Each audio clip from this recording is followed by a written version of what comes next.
저는 5살 때 오른쪽 폐와 기관지가 망가졌습니다. 그리고 그렇게 고장난 호흡기를 달고 65년 넘게 고생을 하면서 살아왔습니다. 몸이 힘들 때마다 어느 때는 하나님을 원망하기도 하고 또 어떤 때는 내 몸이 그러지 않았으면 지금보다 훨씬 더 멋지게 사역할 수 있었을 텐데 하는 안타까움도 있습니다. 그래서 성경을 읽을 때 고난과 고통에 관한 본문이 나올 때면 그 말씀들이 예사롭게 보이지 않습니다. 도대체 우리에게 왜 이런 고난이 오는 것일까? 또 하나님 나라의 사역을 위해서 헌신하겠다고 하는 사람들에게 왜 그렇게 고통이 뒤따르는 것인가? 하나님의 뜻은 도대체 어디에 있는가? 그런 생각들을 끊임없이 하게 됩니다. 그러나 지금까지 오늘 본문에서도 그렇지만 고난에 관한 성경의 본문을 읽으면서 어렴풋이 제가 내리고 있는 결론은 2가지입니다. 고난은 사람을 사람 되게 한다. 다시 말하면 고난은 피조물인 인간이 하나님 앞에서 본인이 피조물임을 경허히 인정하게 만드는 힘이 있다 하는 것이고, 또 다른 하나는 고난은 모든 사람을 평등하게 한다 하는 것입니다. 고난에 처하게 되면 그가 돈이 많든지 적든지 많이 배웠든지 그렇지 못하든지 사회적으로 지위가 높든지 낮든지 상관없이 모든 사람들이 다 똑같이 하나님의 자비 앞에 머리를 숙이게 된다는 것입니다. 그래서 이 고난이 모든 사람들로 하여금 하나님 앞에 참으로 평등한 인간인 것을 끊임없이 확인할 수 있게 한다. 그래서 고난보다도 더 위대한 스승은 없다. 여기까지가 제가 지금까지 제 인생을 통해서 또 성경을 통해서 익히고 배운 고난에 대한 결론입니다. 오늘 본문은 우리에게 묻습니다. 우리에게 절망은 있는가? 다시 말하면 우리가 절망할 자유가 있는가? 하는 심각한 질문을 우리에게 던집니다. 오늘날 우리 사회를 단적으로 드러내는 몇 가지 좋지 못한 흐름이 있습니다. 소외와 차별, 혐오와 배제.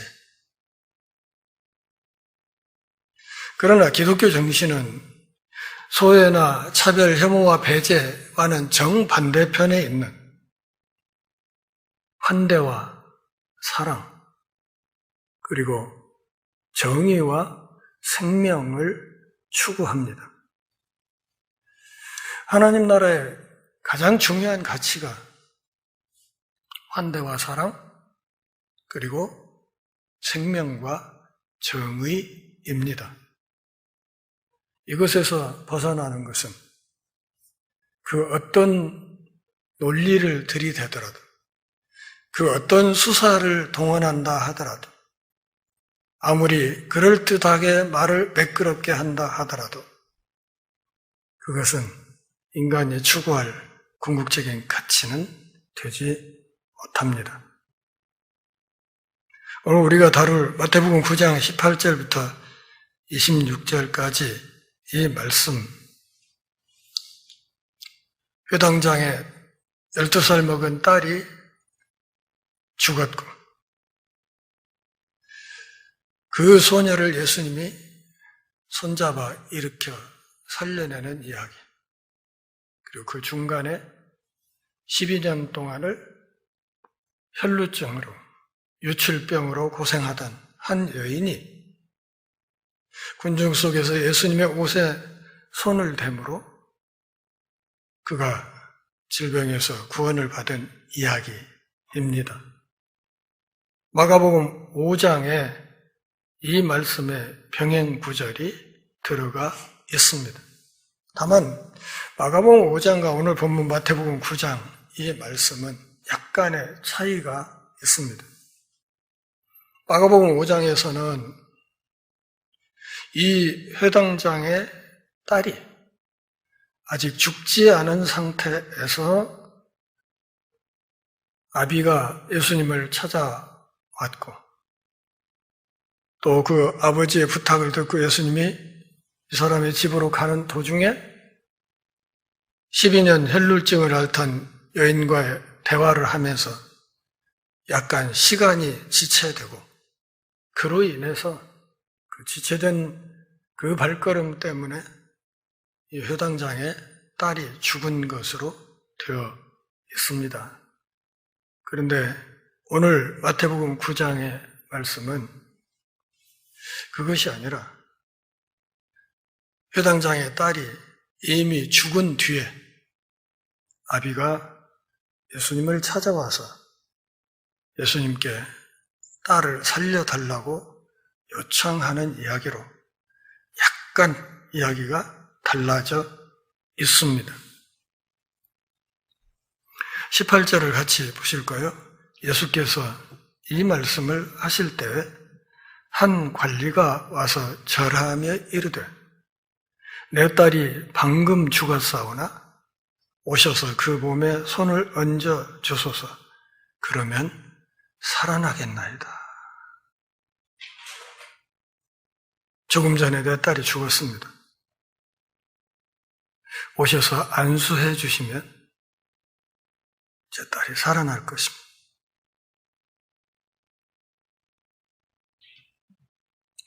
마가복음의 기록을 참조하면 본문의 한 관리는 유대인이고 그리고 유대사회의 회당장이고 이 사람의 이름이 야이로라는 것을 알 수 있습니다.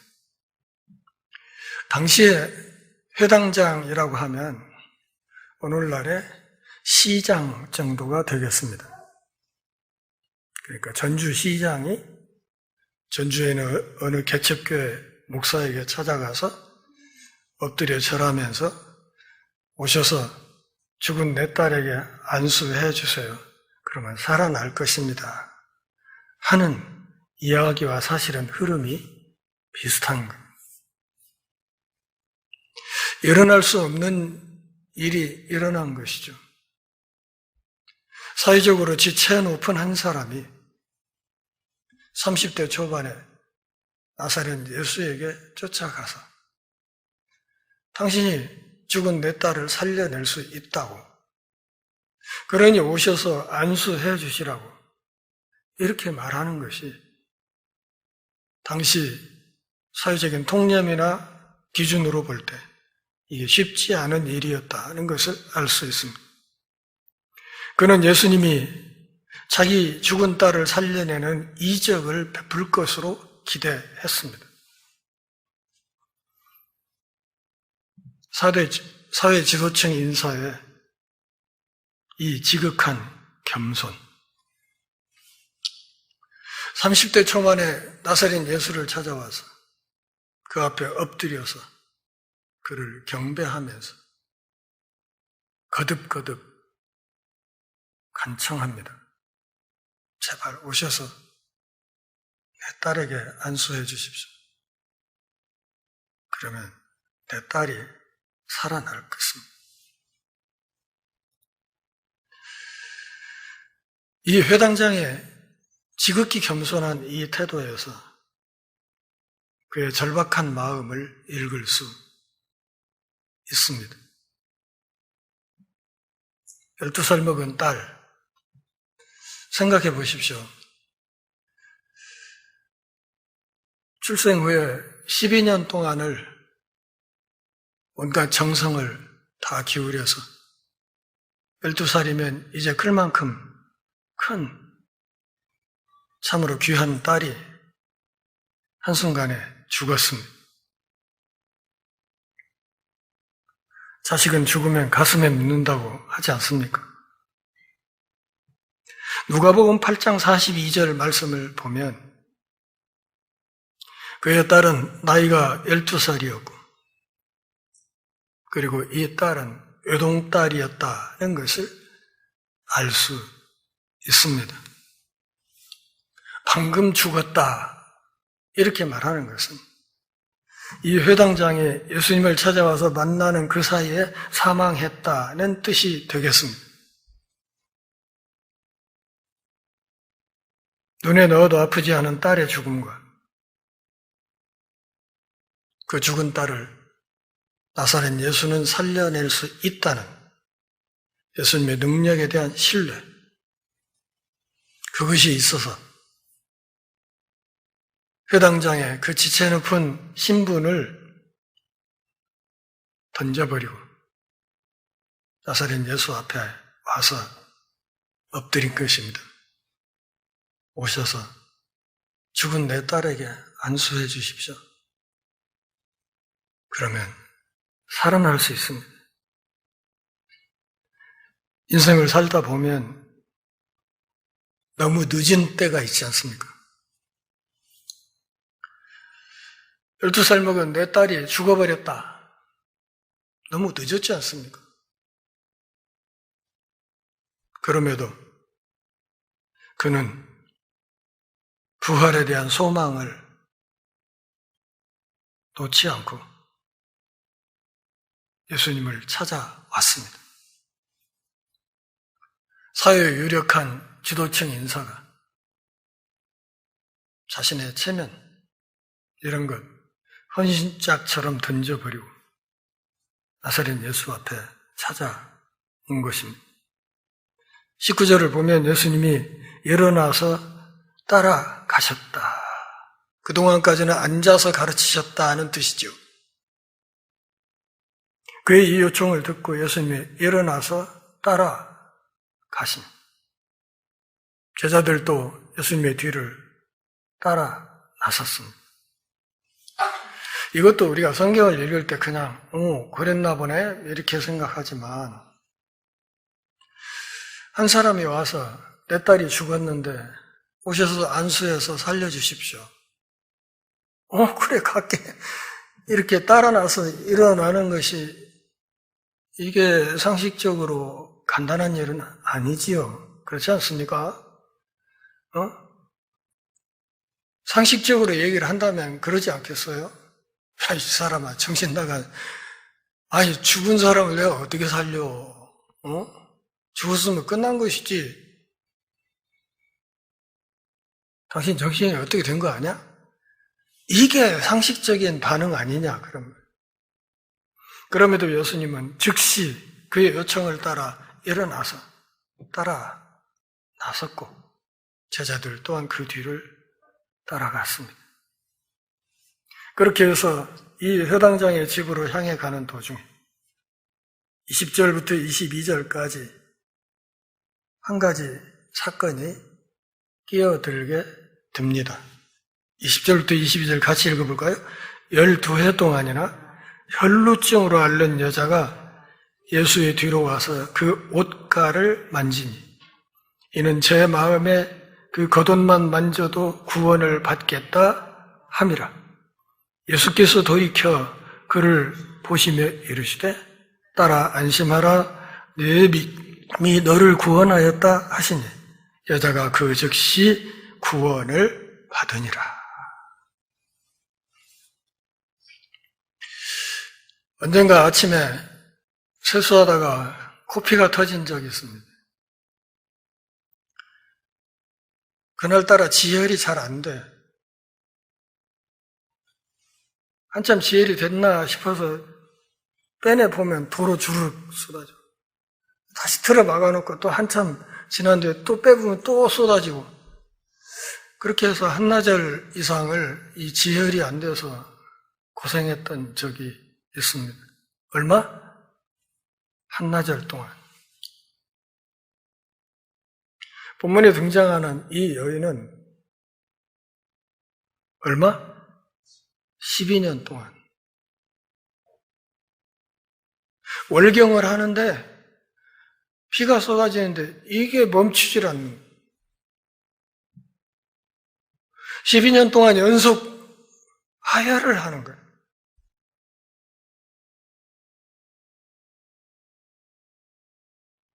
레위기 15장 25절 말씀을 기대어서 보면 몸에서 피가 나오는 이 유출병은 부정한 것으로 간주되었습니다. 사회적으로 격리시켰습니다. 그러니까 12년 동안 유출병이 있었다 하는 것은 이 사람이 12년간 사회적으로도 활동을 못하고 고립되었다는 뜻입니다. 우리가 좀 주목해 봐야 될 것은 회당장 야이로의 딸도 몇 살? 12살. 이 여인의 혈루증도 몇 년?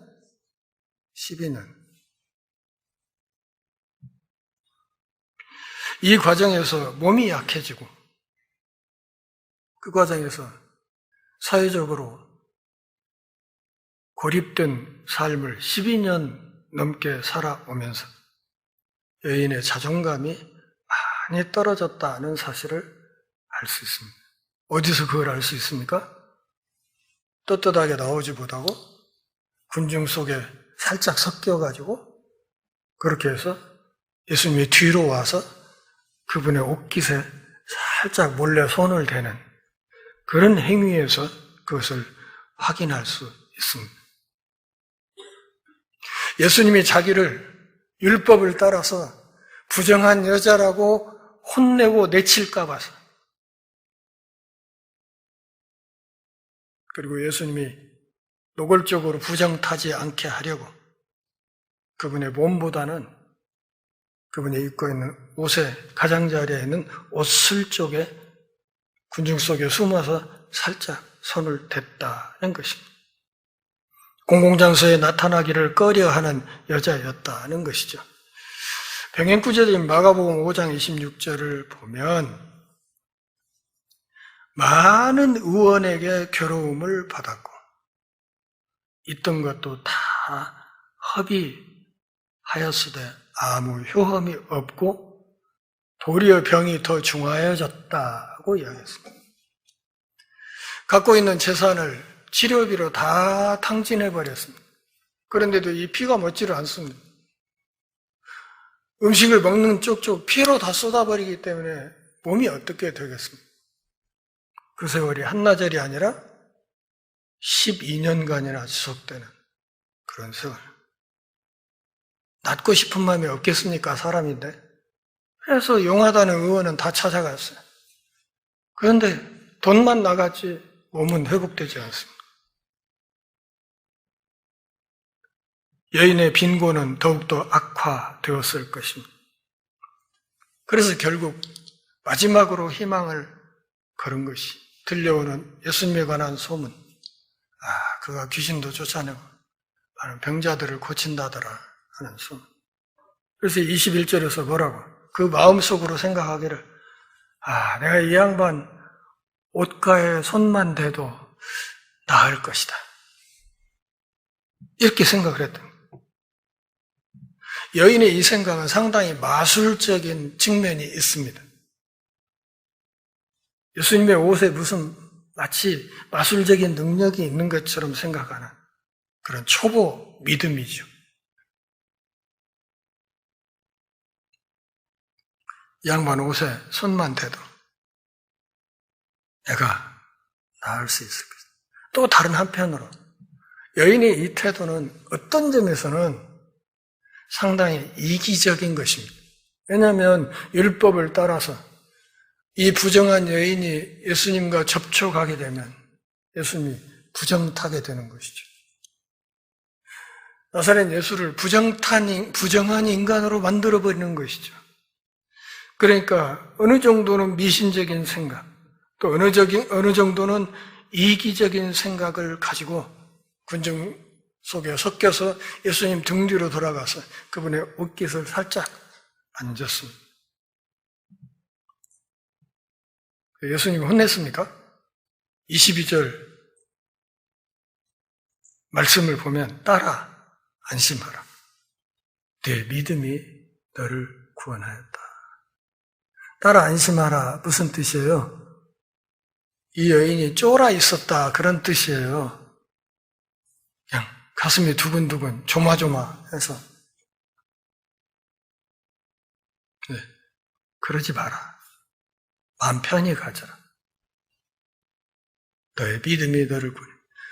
그러니까 극히 미신적인 생각, 또 어떤 면에서는 이기적인 생각을 가지고 예수님 앞에 가까이 왔음에도 불구하고 예수님은 여인의 이 행위 자체를 비난하지 않고 오히려 이 여인을 위로하고 그리고 그의 소망대로 고쳐준 사실을 알 수 있습니다. 따라 안심하라 하는 이 말은 나는 부정타지 않았다 그런 말이기도 해요. 부정한 네가 나를 만짐으로써 내가 부정타지 않았다는 뜻이기도 합니다. 수많은 군중 속에서 여인의 이 작고 초라한 이 몸짓 하나를 예수님은 정확하게 알고 있었습니다. 그러면서 너의 믿음이 너를 구원하였다고 말씀하십니다. 마가복음 5장 34절에서도 이렇게 말하죠. 따라 내 믿음이 너를 구원하였으니 평안히 가라. 네 병에서 놓여 건강할지어다. 너 나았다 이런 말이죠. 너 다 나았다. 너의 유출병 다 나았다. 이 현장에서 확인할 수 있는 거죠. 다른 사람은 몰라도 여인은 확인할 수 있는, 피가 그쳤다는 거 본인이 금방 느낄 수 있는 거죠. 예수님의 옷깃에 무슨 마술적인 능력이 있는 것이 아니고 여인의 이 겨자씨만한 믿음과 예수님의 말씀으로 12년 한 사람을 고통스럽게 했던 이 질병의 고통이 사라지게 된 것입니다. 따라 안심하라 하는 이 말은 여인의 자존감을 드높이는 말씀이고 아울러서 그를 회복시켜서 그동안 소외되었던 사회 공동체로 복귀시키는 말씀이었습니다. 이제는 더 이상 네가 전전긍긍하면서 숨어 살 필요가 없다. 아랫배 힘주고 어깨 펴고 고개 들고 당당하게 하나님의 형상을 지닌 한 사람으로 그렇게 살아가라. 무리 속에 있는 한 여인을 예수님이 주목했다는 사실. 믿음이 단순한 호기심이 아니라는 사실을 우리에게 알려줍니다. 단순한 호기심만으로 예수님 앞에 나온 그것이 아니라 예수님은 이 여인의 이 마음과 그 행위 자체를 그분을 향한 믿음의 표현으로 받아들였다는 것입니다. 12년 정도 피를 쏟고 폐가 망신할 정도로 그렇게 몸도 망가지고 집안도 망하고 했다면 웬만한 사람 같으면 포기할 만하죠. 그렇지 않습니까? 이제 글렀다. 이제 글렀다. 더 이상 희망은 없다. 그런데도 그는 나사렛 예수에게 마지막 희망을 걸었습니다. 간청하는 이의 믿음과 예수님의 권능으로 22절에서 마태는 즉시 구원을 얻었다고 이야기합니다. 사랑하는 동역자 여러분, 제가 서두에 말씀드렸듯이 고난은 모든 사람을 평등하게 합니다. 한 사회의 시장급인 회당장도 예수님 앞에 12년 동안 소외되어 살던 한 여인도, 그렇게 숨어 살던 한 여인도 예수님 앞에 똑같이 엎드리게 만드는 힘이 있다는 사실을 알아야 됩니다.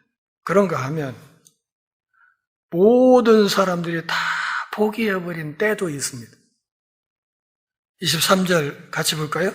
예수께서 그 관리의 집에 가서 피리 부는 자들과 떠드는 무리를 보시고 이르시되 물러가라, 이 소녀가 죽은 것이 아니라 잔다 하시니 그들이 비웃더라. 그럼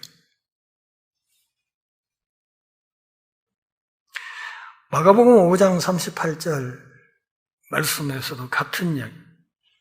집에 들어갔더니 사람들이 울면서 통곡하고 있었다. 다시 말하면 회당장의 집에 도착했을 때 장례식의 곡소리가 엄청나게 크게 나고 있었다. 옛날 그 유교식으로 장례식 할 때 이렇게 가면 권 쓰고 상복 입고 지팽이 짚고 상주들이 서가지고 서 있다가 사람들 문상하러 오면 뭐예요? 그 지팽이 짚고 서서 뭐 합니까? 아이고, 저 어릴 때 그걸 보면서 눈에 눈물이 하나도 안 나는데 저렇게 곡소리를 하지? 뭐 이런 생각을 품었던 때가 있어요. 유대사회에서는 가난한 집에서도 초상이 나게 되면 최소 2명의 피리 연주자를 불러들이고 그리고 1명의 곡하는 여인을 데려다 놓고 슬픈 피리를 불면서 곡하는 여인이 열심히 울어주는 그런 장례식의 전통이 있었습니다. 가난한 집도 그랬다 그 말이죠. 그러면 더더구나 시장의 집에 외동딸이 죽은 장례식이면 어쩔 것 같습니까? 오케스트라급 피리가 연주되고 있지 않았겠어요? 시장님의 외동따님의 장례식, 곡하는 사람의 수도 많았을 것이고 피리 연주자도 많았을 것입니다. 사도행전 5장 5절 6절을 보면 앞으로 우리가 수요예배 때 다루겠지만 유대사에서 장례식은 사망 당일에 집행되었습니다.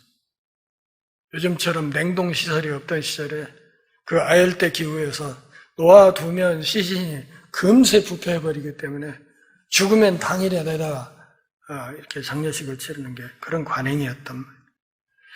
민수기 19장 11절 말씀을 보면 사람의 시체를 만진 자는 7일 동안 부정탄다 이렇게 되어 있습니다.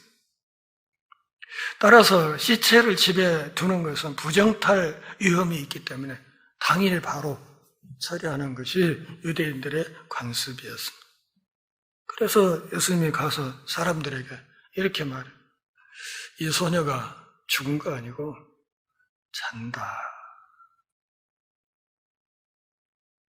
이것은 은유법이에요. 은유법.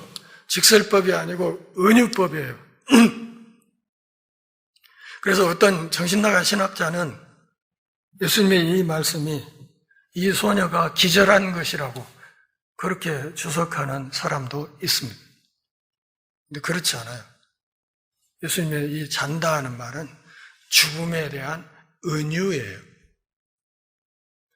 그러니까 이 소녀의 죽음을 잠으로, 은유로 표현한 거예요. 비유로 표현했으면 비유로 해석을 해야 되는 건데 그것과 상관없이 문자 그대로 직유법으로 문자적으로 해석을 해버리니까 아니 기절한 거야. 그러니 예수가 살린 게 아니야. 이렇게 주석을 써버린다니까. 죽은 게 아니라 잔다 하고 예수님이 은유법으로 죽음을 말씀하시자 거기에 장례 조문차 왔던 수많은 사람들이 예수님을 조롱합니다. 왜냐하면 예수님 안에 있는 생명의 능력을 무시하기 때문입니다. 그분 안에 있는 생명의 능력을 무시하면 그 즉시 더 깊은 절망의 늪으로 들어갈 수밖에 없습니다. 이 소녀가 죽은 것이 아니라 잔다 하는 이 말은 죽음이 돌이킬 수 없는 것이 아니다 하는 예수님의 선언입니다. 죽음이 끝이 아니다. 죽음은 마침표가 될 수 없다. 죽음이라는 것은 마치 잠자는 것처럼 자고 나면 새 아침이 오는 것처럼 그런 거다. 그래서 죽음을 잠이라는 은유로 표현하신 것입니다. 그분의 권능을 이렇게 표현하신 것입니다. 그래서 25절을 보면 무리를 다 내보내고 다시 말하면 엄격한 장례 절차, 당시로서는 대단히 중요했던 그 모든 장례 절차를 중단시키고 그리고 이 조롱하는 사람들의 불신의 장벽을 다 제거하신 뒤에 들어가서 예수님이 그 아버지의 요청대로 당신이 안수하면 내 딸이 살아나겠습니다 했던 그 요청대로 이 소녀의 시신을 손을 만지면서 마가복음 병행 9절에 보면 달리다 굼 그러죠. 내가 내게 명한다. 소녀야 일어나라.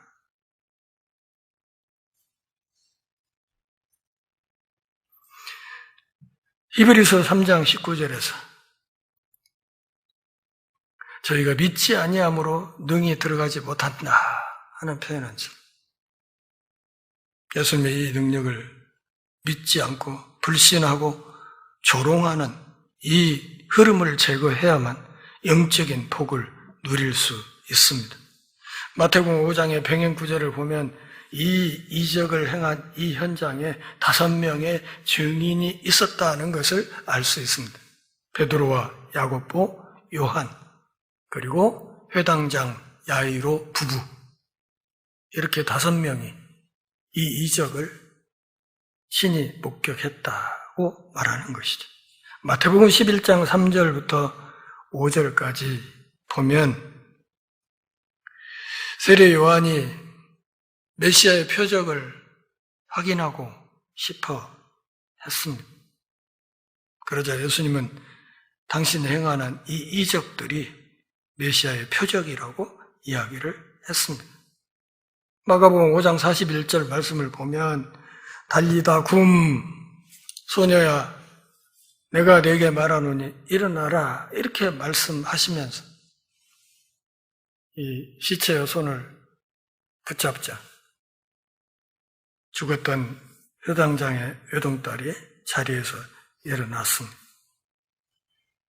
누가복음 7장 17절 말씀을 보면 나인성 과부의 아들을 살려준 뒤에도 오늘 본문 26절과 마찬가지로 예수님에 관한 소문이 사방에 두루 퍼졌다. 그렇게 이야기했습니다. 26절에 있는 온 땅이라는 말은 팔레스타인 북부 지역을 가리키는 말입니다.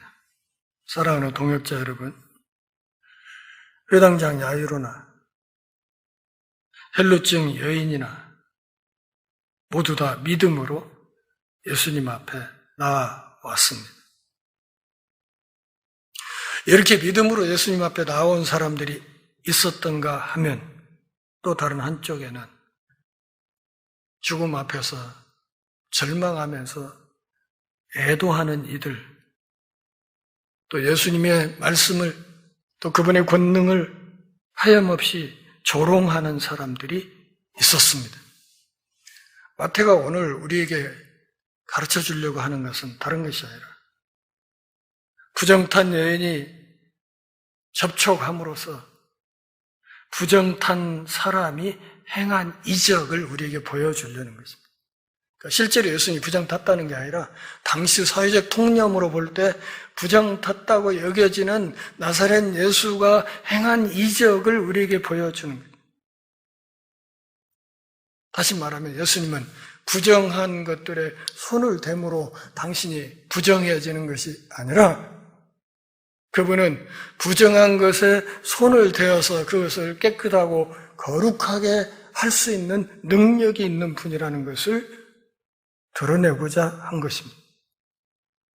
그러므로 절망의 상황, 고난의 역경 중에 헤매고 있을 때 믿음으로 예수님을 향해 손을 뻗으라고 우리에게 권면하고 있는 것입니다. 모든 부정함은 예수님이 만지면 사라진다는 것입니다. 모든 역경은 그것이 설령 죽음이라 할지라도 그분이 만지면 살아난다는 것입니다. 인류 역사의 최대 난제는 여전히 죽음입니다. 그렇지 않습니까? 여전히 죽음이 많은 사람들을 고통스럽게 하고 여전히 죽음이 많은 사람들을 슬프게 하고 있지 않습니까?